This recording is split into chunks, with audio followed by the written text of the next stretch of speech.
Yo, what's going on guys? HyperX here. Welcome back to another video for Monster Hunter Rise, and today I want to talk about something that is incredibly cool. Looks hella cool. It's a fan creation, should we say. Some of you guys might have already seen this. It's been doing the rounds for a little while, but I haven't had a chance to talk on it, so I thought today I would do exactly that. And that, of course, is the recreation of Monster Hunter Rise, or at least a tech demo. It's not the whole game, unfortunately, but the recreation of Monster Hunter Rise in Unreal Engine 5, and from what you can see in the background, it looks incredible. However, before I go any further, credit for this of course goes to GCSTUDIO. Before you watch this video, what I want you to do is hit pause, or hit pause after I've said this, but hit pause, go over to the channel, which is linked down below, hit like, hit subscribe, show them some support because this looks really cool, and you can then return to this video. So I'll give you a second to do that.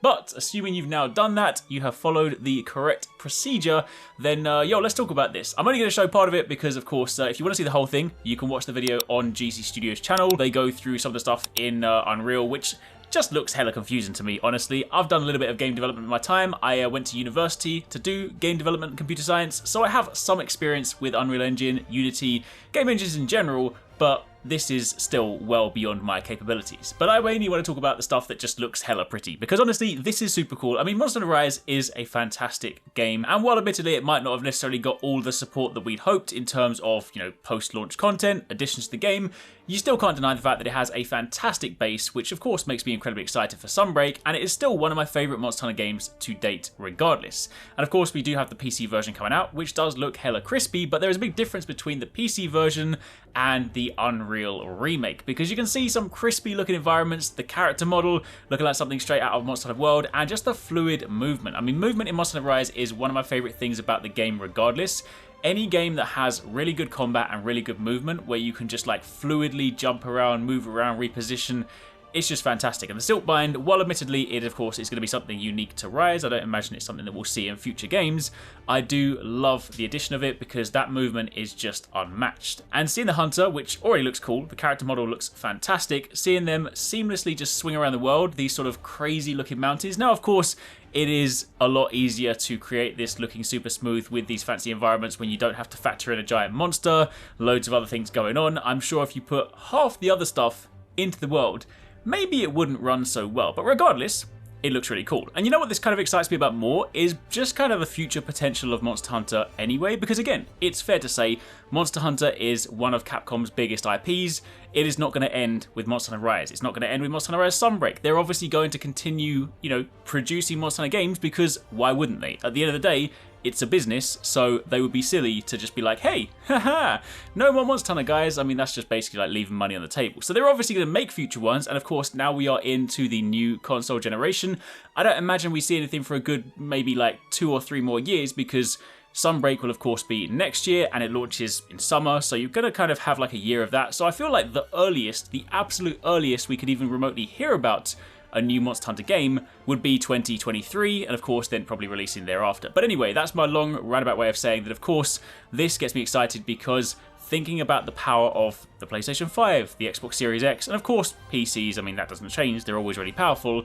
Then thinking about where Monster Hunter could go next, of course we know the double team structure. We of course know the handheld team, so to speak, working on Monster Hunter Rise. So of course the team that worked on World must be busy on something else, and I fully expect them to take full advantage of the power of those consoles. So it is definitely within the realms of possibility that this could be something we hope to see in the future, which would just be incredible. I mean, listen, Monster Hunter is a game that for me, gameplay is always the most important thing. I'm not someone that necessarily is too bothered by visuals, but at the same time, Monster Hunter World, Monster Hunter Iceborne are incredible looking games, and it definitely helped from an immersion point of view, it definitely helped from bringing more people into the series, and graphics are never a bad thing, right? So long as the gameplay and the core fundamentals are there, make the game look as pretty as you want. So when you think about what that could then look like on the next generation of systems, ooh, I'm just saying right now, if you're gonna do this, you better bring back Lagiacrus. Stop hurting my boy. Stop leaving him in a cage. It is unacceptable.